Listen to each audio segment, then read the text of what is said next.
Hi, I am Gemma and this is Crime Dog. Welcome back. In today's story, a young girl named Kalinka is given an injection by a doctor and never wakes up. This creepy doctor will run from justice for years, until one fine day when Kalinka's dad gets revenge, tracking him down and taking justice into his own hands. This is the gripping tale of Kalinka and her unrelenting father, Andrzej Bamberski. Roll the intro. In this case, we will be discussing some SA, and this could be triggering for some of our viewers, so discretion is advised. It's the evening of the 9th of July 1982 in a small town called Lindau, near the Lake Constance in Germany. Kalinka allegedly feels unwell. Her stepfather, Dr. Dieter Krombach, who is a German cardiologist, administers an iron injection, as according to him, the young girl was suffering the effects of anemia. Dieter finds Kalinka unconscious without a pulse, so he proceeds to do CPR. Unsuccessful, he calls emergency services. Certain details in Dieter's story make Kalinka's dad, Andrzej Bamberski, suspicious, and he wants an inquiry to start immediately. Bamberski is no ordinary father, Jack Bauer kind of guy, but we'll get to that. When the experts analyze Kalinka's body, a few indiscrepancies in Dieter's version of events is revealed. He had stated that he had administered the iron injection in her arm on the evening of the 9th of July. But the autopsy reveals that that was more likely on the 10th in the morning at 3 a.m. They also reveal that her time of death was 3 a.m. If this is accurate, it means that at 9 a.m. when he allegedly administered CPR, her body would have already been in a state of rigor mortis. There is nothing believable about a doctor and cardiologist attempting CPR on a cold cadaver, already in a state of rigor mortis. This should have raised suspicion. Trigger warning here. There was a string of evidence suggesting that some form of SA had occurred, but the first in a line of bat-crazy anomalies that happen in this case, the experts chose not to follow up on a trail of hints surrounding this theory. Then to add fuel to the fire, Kalinka's genitals were removed. You would hope for a detailed analysis, but no. Instead, we're going to discover something much more sinister. To continue further in this story, I need to first explain that there were two separate countries conducting an investigation into what happened. Germany, where the crime took place, and in 1984, Andrzej Bamberski had managed to convince France to also open an investigation, since he is French and he still resides in France and Kalinka is technically French. The French investigators notice some irregularities in the German investigation. They find the absence of a simple test for bodily substances alarming. Why remove the organs and then not test them even worse? France was shocked by the absence of a blood test on the cadaver during the first autopsy, when foreign substances could be identified. This will prove catastrophic in this investigation. So what did they actually look for in Germany? Controversially, Dieter was present during the first autopsies. He knew the medical team conducting them. He even gave his professional opinion on why she might have died. A couple of his theories were sunstroke or too much sport. French experts are baffled by the lackluster autopsy, and so they ask their German counterparts if they can re-examine the evidence, including the body. By this point in time, the body had been shipped back to France, to Toulouse, where she had been buried. So they got that no problem. But when they noticed that some of her organs are missing, they asked to have them sent over. The German expert placed in charge of legally guarding the evidence states he has no idea what's happened to them, but they have disappeared. Someone claimed that they had been returned with her body to the grave in Toulouse, but obviously this was false and they knew it because when they excavated her body, they weren't there. This is shocking, and people begin to ask questions about the integrity of the first examination. Questions like, was this an error, or was it done intentionally to hide evidence? Evidence that would clearly highlight the need for an SA investigation to be opened. But with no physical evidence, then nobody can point the finger.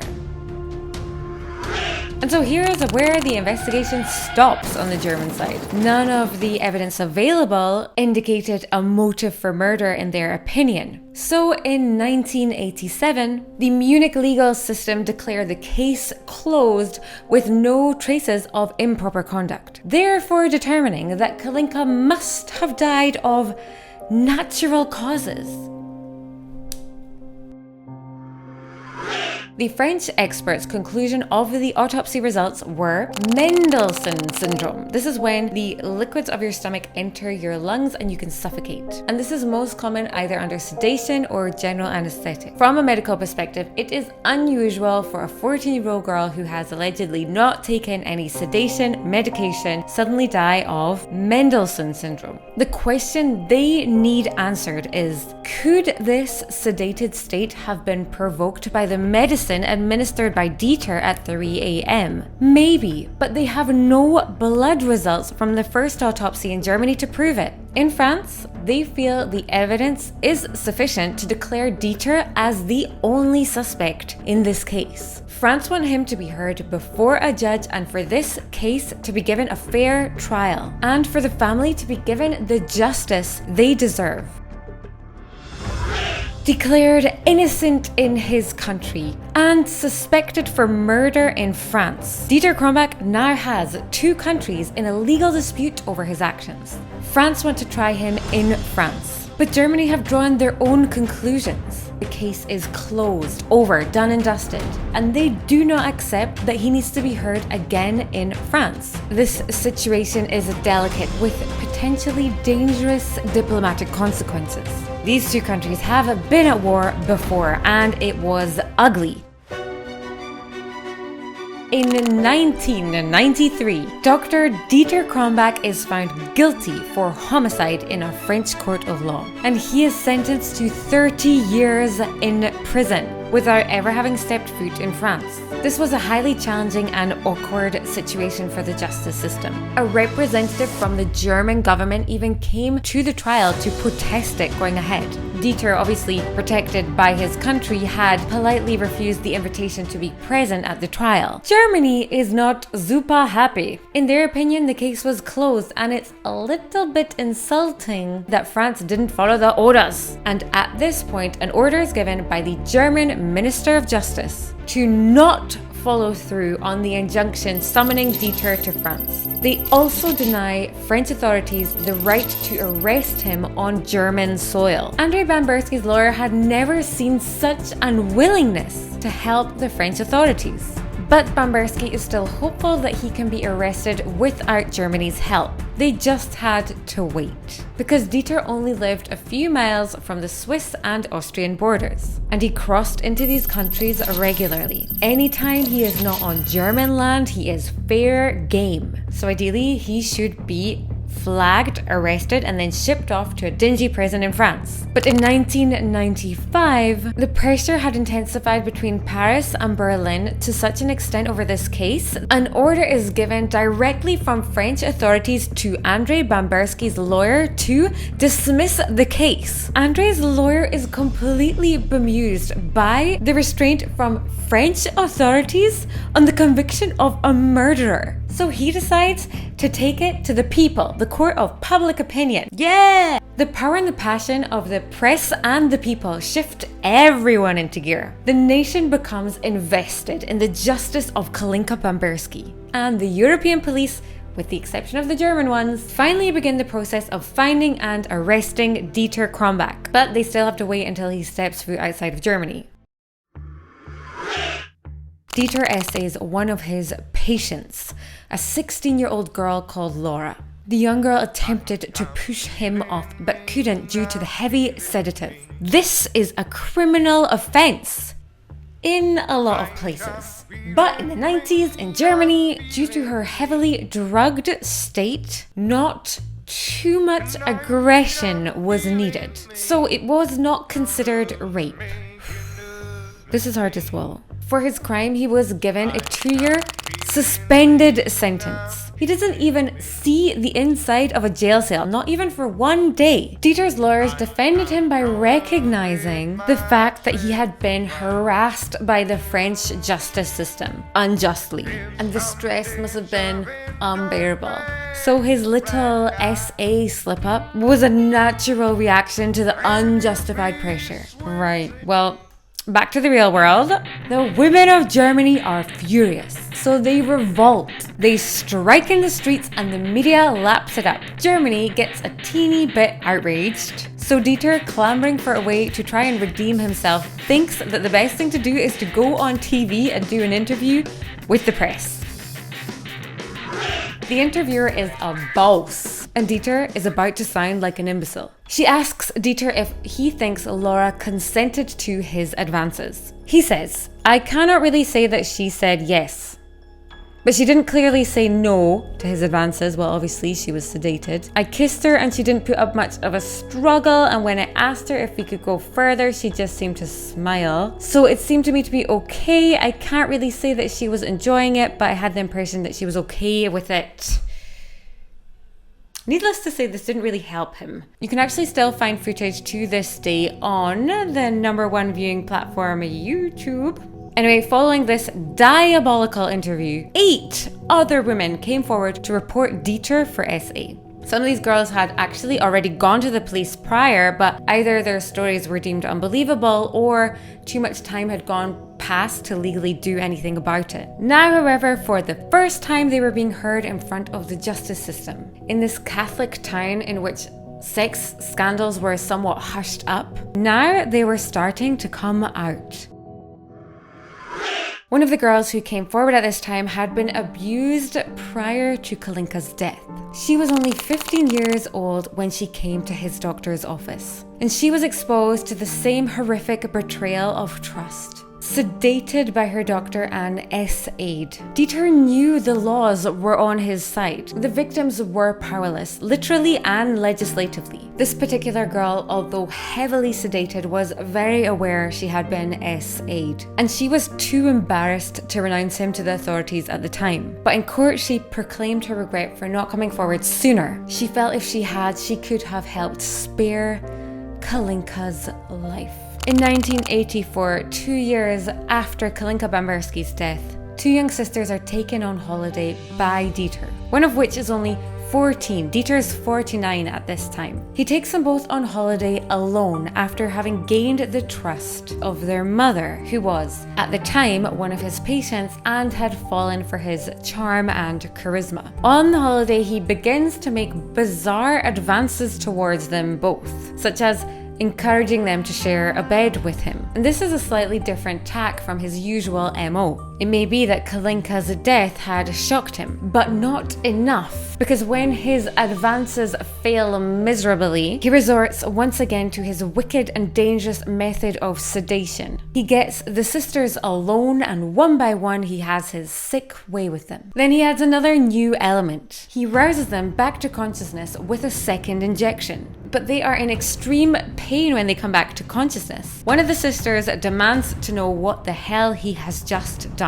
And slipping back to his old story, he tells them that he has given them an iron shot and they must have had a bad reaction to it. But they are strong and they don't believe him. They know that this is exactly what happened to Kalinka 2 years prior. When they courageously tell their mother, she doesn't believe them. Dieter inevitably took advantage of the fact that he was a well-respected doctor, and in Germany there is a saying that the knowledge of a doctor is godly. At this point, it is undeniable that Dieter is a serial offender with a clear MO. Still, after the court has gathered testimony from numerous victims, he only receives a 2-year suspended sentence and they remove his medical license. So you think it would be impossible for him to work? Well, you would be wrong. He began working offshore. Since at sea, the problem of a suspended medical license was actually not a problem at all. No questions were asked.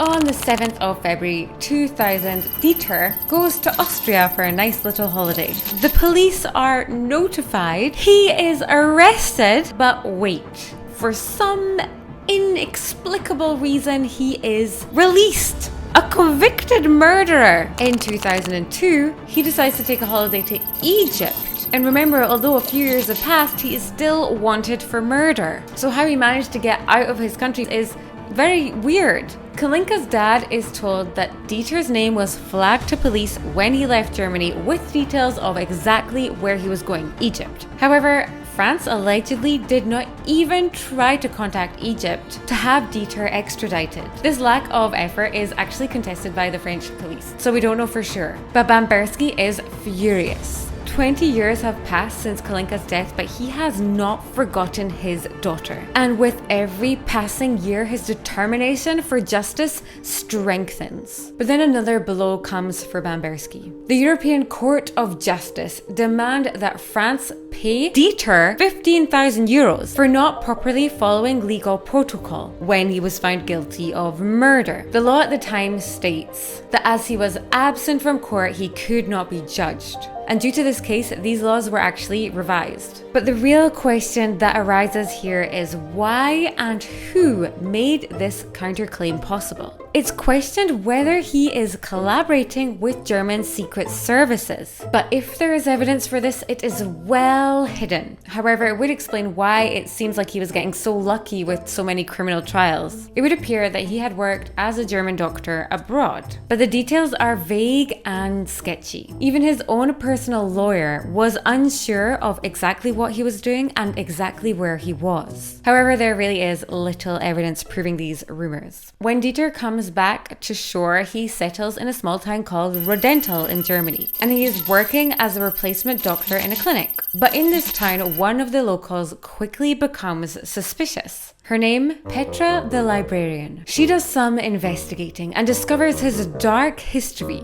She immediately alerts the press and the secretary who's working in the office where he's doing replacement work and the mayor of the town. But at the very same moment, Dieter decides to flee Rodental. Police raid his house and find a whole bunch of crazy stuff, including money, a gun, and a syringe full of Viagra. The police catch him and charge him with illegally practicing medicine because he still didn't have his license back. And finally, he is put in jail, sentenced with 28 months. That really is not that much for a serial rapist and murderer. There's a couple other odd facts worth mentioning about Dieter. His first wife was 24 years old when she died. She died mysteriously, and her case was never investigated. Another unusual death that occurred was the death of the local doctor in Rodental, the doctor who Dieter was replacing, Dr. Grossu. He was found hanging. A suicide? Maybe. But his mistress quickly became Dieter's mistress. This could all be a coincidence, of course. Remember, at the heart of this story is Kalinka, an innocent French girl whose death has never been brought to justice, and a father who is still fighting. Since the beginning, this political, legal game of cat and mouse is taking way too long for Andrzej Bamberski, who can't help but take the matter into his own hands. Back in 1977, he begins stalking and harassing Dieter. He finds out where he lives, confronts him directly, calls him, frequently changing his number. He is attempting to break him down. But in case you haven't realized, Dieter is a bit of a psychopath. He just mocks him and tells everybody that he is just a crazy and paranoid man. This is where this case gets a little bit crazy, and in case you have forgot to press the subscribe button, then now is your chance. On the 17th of October 2009, Dieter is violently beaten, then tied up, gagged, and mercilessly thrown into the trunk of a car. He is in for a long ride because his kidnappers take him across the border from Germany to France and literally dump him on the street right in front of the Court of Justice, where he is picked up by French police and identified. His bumpy ride to France means he is finally sentenced. He goes to prison for 15 years for the rape and intentional body harm leading to unintentional death of Kalinka Bamberski. Some of his other victims are invited to the court to tell of the trauma Dieter had subjected them to, and thus help serve him the sentence he deserves. Andrei Bamberski had ultimately delivered Dieter to the doorstep of the French justice system. He admits guilt in orchestrating the kidnapping, but claims he was not one of the perpetrators in the beating and physical parts. German authorities find it barbaric that Dieter has been handled in such a way and feel Bamberski needs to be brought to justice. And so in Germany, they begin proceedings to charge Bamberski and free Dieter, and it fails wonderfully. In February 2020, the world has just been introduced to COVID-19 and Dieter is released from prison due to his health. He died in September 2020 in an old folks home in Germany. If I'm being honest, this is one of the more horrendous cases that I've covered. It really infuriates me. But the real hero in this story is Andrei Bamberski, and he is an example to all fathers out there. Never give up. Thank you once again for joining us for another true crime story in France. I'm truly grateful that we get to bring you these stories and that you enjoy watching them. If you have any stories you would really like us to cover, please let us know in the comments below. Merci, à la prochaine. Bisous. From a medical perspective, it is really strange for a 14-year-old girl who has not taken any sedative